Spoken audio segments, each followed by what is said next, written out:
You probably clicked on this video because you feel like your English has stopped improving. It's like you can have conversations, order food, write emails, but the way you speak, the vocabulary you use, your grammar, it all feels the same it did months ago, maybe even years ago. You feel stuck in this in-between stage. You're not a beginner anymore and you're not fluent either. That's what we call the intermediate plateau, and if you're watching this video, you're probably in it. This phase feels like it's never going to end, but I promise you, it will. In this video, I'm going to explain why this plateau happens. Not just from personal experience, but also using brain science and language research. And then I'll give you the exact steps to finally move from B1 to C2. Hey friends, welcome back to the channel, and if you're new here, hi, I'm Veronika. Here I help you become fluent in your target language if this is your goal through real, relatable, research-backed advice. And today's video is honestly really special because to me it feels less like a YouTube video and more like a mini masterclass. So it would mean so much to me if you gave this video a like, left a comment, and shared it with someone who is also stuck at B1 or B2. And if you want to download the full presentation I created for this video, it's completely free. Just use the link in the description, enter your email, and I'll send it straight to your inbox. And I'll also add you to my free weekly newsletter. This video honestly took a lot of time and a lot of research to create, and it was only possible because of today's sponsor, Akiflow. Akiflow is basically my dream productivity tool. It combines time blocking, AI planning, and all your tasks from different apps in one clean, easy-to-use space. Lately, I've been using it to plan out my week. I just drag my tasks directly into my calendar, color code my events, and it helps me actually stick to my plan without feeling overwhelmed. You can connect Gmail, Notion, Slack, and even Todoist, and all of your tasks automatically show up in one place, in what they call a universal inbox. One feature that I really love is their new AI co-pilot. It learns your habits and starts auto-scheduling your tasks based on how you work. And if you're someone who loves tracking your progress, Akiflow also gives you productivity stats. So you can see how much time you're spending on different types of work, your language learning, and where you might be getting stuck. Staying consistent and making progress in English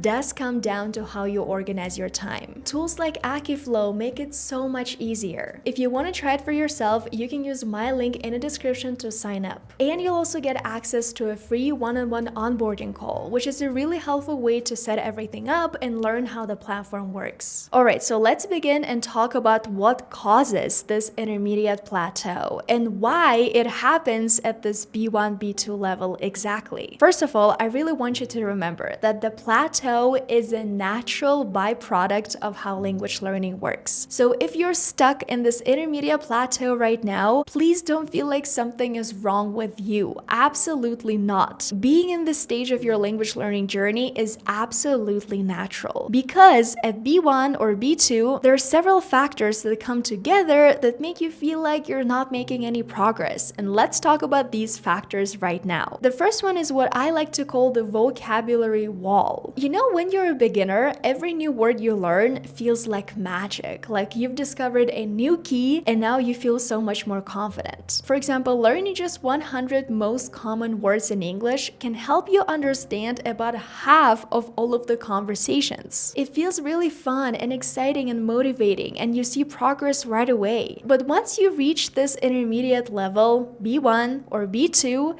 things change. You've already learned all of the high frequency words like go, eat, tomorrow, very, because. And from this point, words that you still don't know, for example, moreover, resilient, insightful, all of these words are less common, and so you see them less often. And that means that it takes more time to remember them, to memorize them. And because you don't really see these words super often, your brain forgets them super quickly. And that is exactly what I mean by diminishing returns. Every new word you learn gives you less and less payoff. There's a very interesting concept that explains all of this. It's called Zipf's law.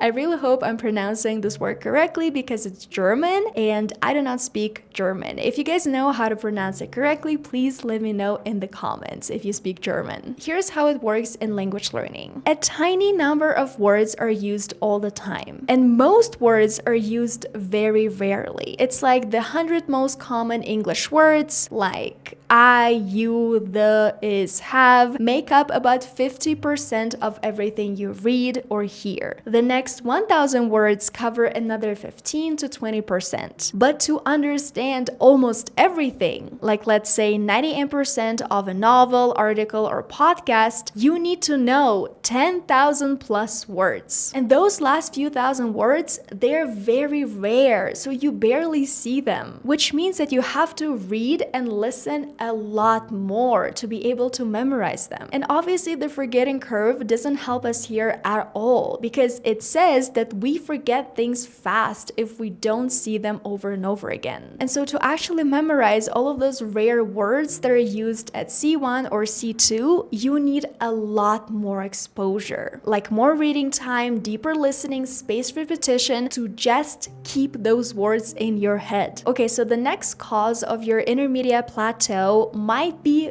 good enough communication. Once you reach this intermediate B1, B2 level in English, you can communicate just fine. Like you feel completely okay when it comes to everyday conversations. You can say what you want, people understand you, and you don't need perfect grammar or perfect pronunciation to get your point across. And so because of that, what happens is you stop pushing yourself to improve. Not because you're lazy, but because what you already know is good enough. It helps you in your everyday life, and that is enough. But here's the catch. If you keep using the same simple grammar, the same pronunciation, the same expressions, your brain starts to lock them in. Here's how we say it now. This is the only right way. And this is what linguists call fossilization. It means that certain mistakes or shortcuts in English become so wired in your brain that they become automatic, like second nature. Using the same basic sentence structures. For example, I want to go instead of more complex ones like I've been meaning to go for weeks. It's like you're pouring concrete over the path you're on. Yes, you're walking this path more confidently now because of the concrete, but it's not really leading you where you want to go. Obviously, if your goal is to become advanced in English and reach the C1, C2 level. The next cause of this intermediate plateau is the comfort zone. I can really relate to this because a lot of us language learners, we often fall into this comfort zone of familiar activities when it comes to learning a language, when it comes to your study time. Like you do all the same things. You chat about everyday topics, you keep rewatching your favorite TV shows and movies, and you do the same repetitive app drills. It's kind of like you found this really comfortable chair for yourself and you stay there because it's familiar, it's comfy, and you don't really want to do anything else. And because of that, yes, obviously you become very good at what you already know. You won't magically evolve to the next level if you don't introduce a new level of difficulty. The next cause is really funny.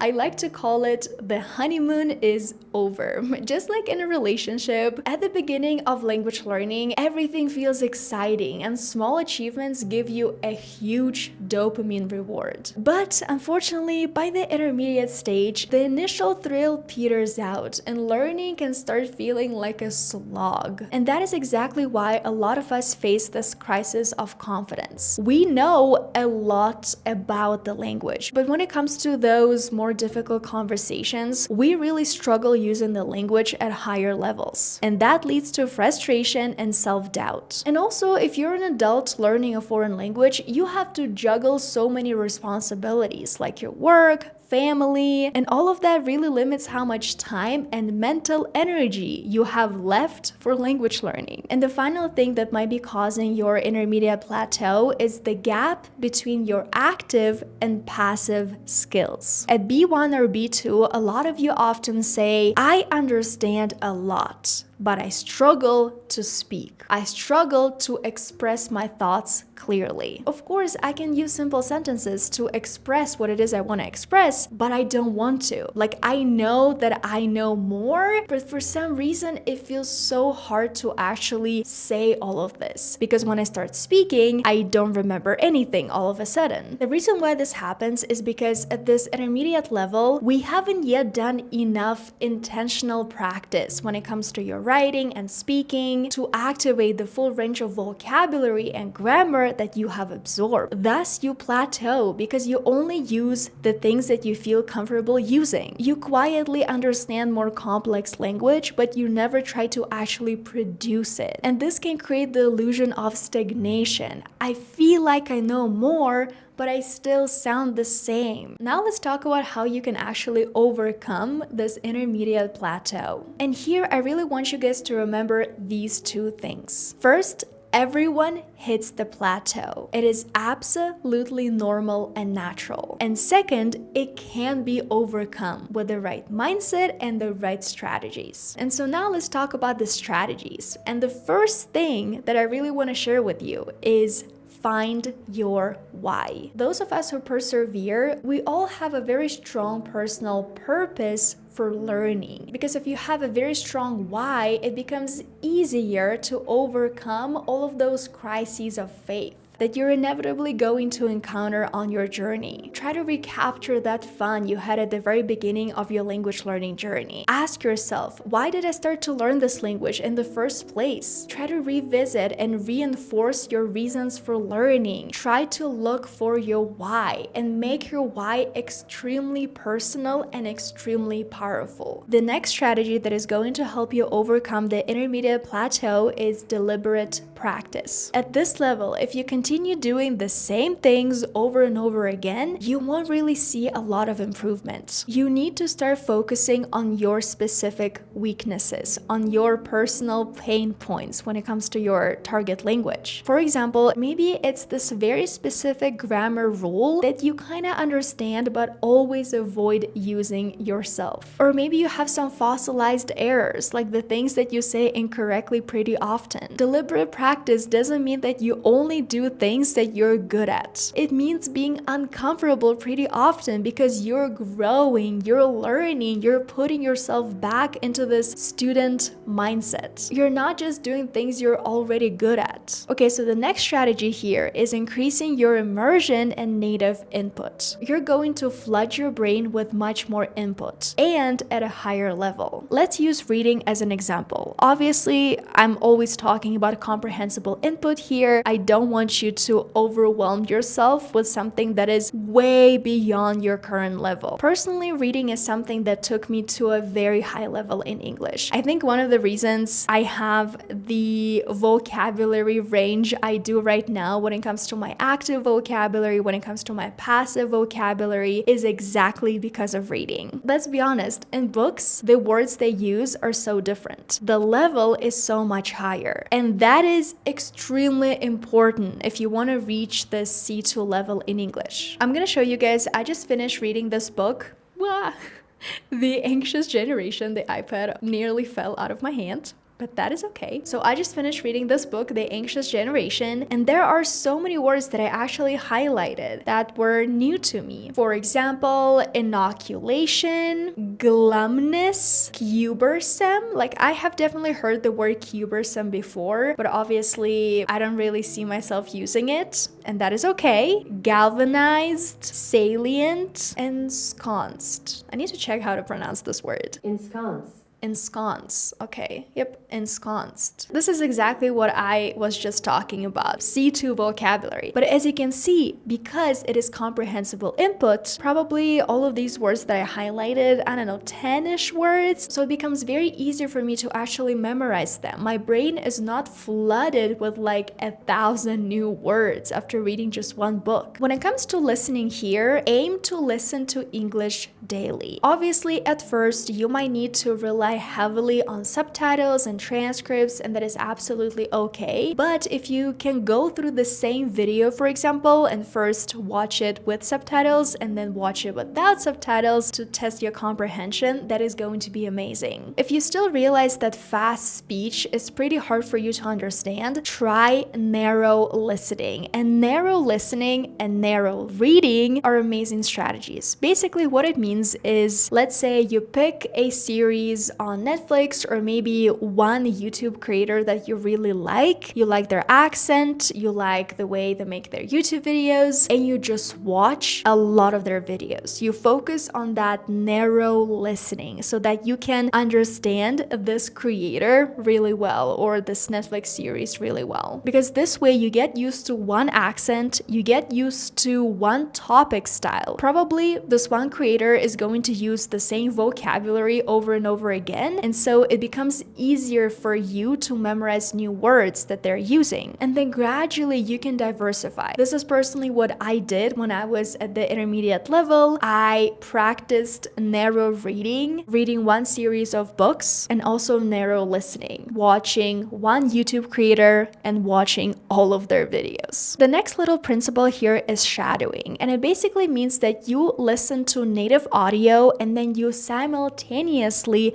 repeat it word for word. You essentially shadow the speaker like an echo. I made a whole video about shadowing about a week ago, so I will leave the link in the description for you to check it out later. Also, try to think in English and practice self-talk. Try to immerse your mind in English even when you're alone. Narrate your actions or thoughts internally. I like to use this rule. Everything you have in your room, in your apartment, in your house, you have to know how to say them in English. So when we talk about immersion, the main principle here is English has to become a part of your daily life. It has to become a part of you, something that is just so integral to your everyday life. The more hours your brain spends engaged with authentic English, the more progress you will see, even if it's gradual. Remember the vocabulary math I shared with you at the beginning of this video? To pick up all of these rare advanced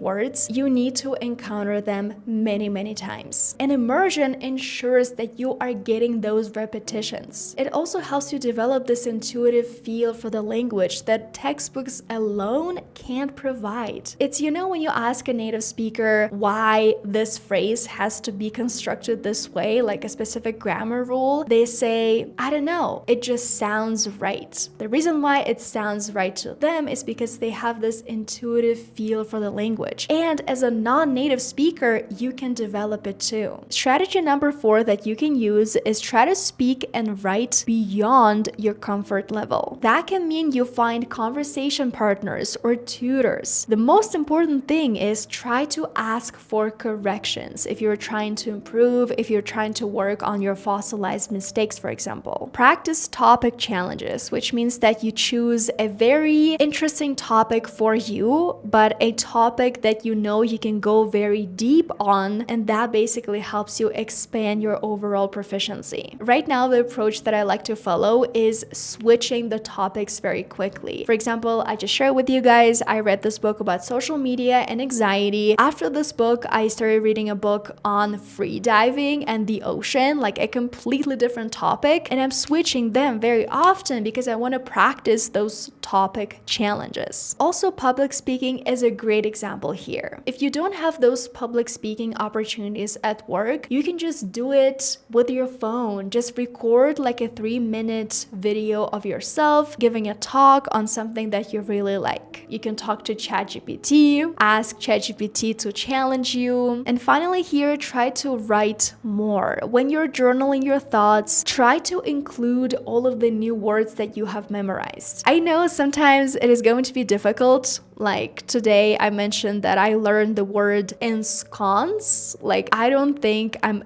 ever going to use it when I talk about my daily life, but you can just say, oh, you know, when you're journaling, today I learned this new word and here is what it means. And, you know, maybe when I'm writing about something or having a very professional conversation, I can use it there at university, for example, or in my research paper. What we're trying to do here is we're trying to transfer all of your passive vocabulary to your active vocabulary, at least a little bit. Strategy number 5 is try to change your learning methods. The idea is to continuously surprise your brain with new stimuli so that your brain can't go on autopilot. And novelty can really restore the sense of progress and achievement and excitement because you're trying new things. So your brain is like, oh, we're doing something new. We're trying a new learning method or maybe watching a new YouTube creator. Strategy number 6 is using neurolearning hacks. It's basically using spaced repetition to memorize new vocabulary. The app that I like to use is Anki. I've talked about this app for so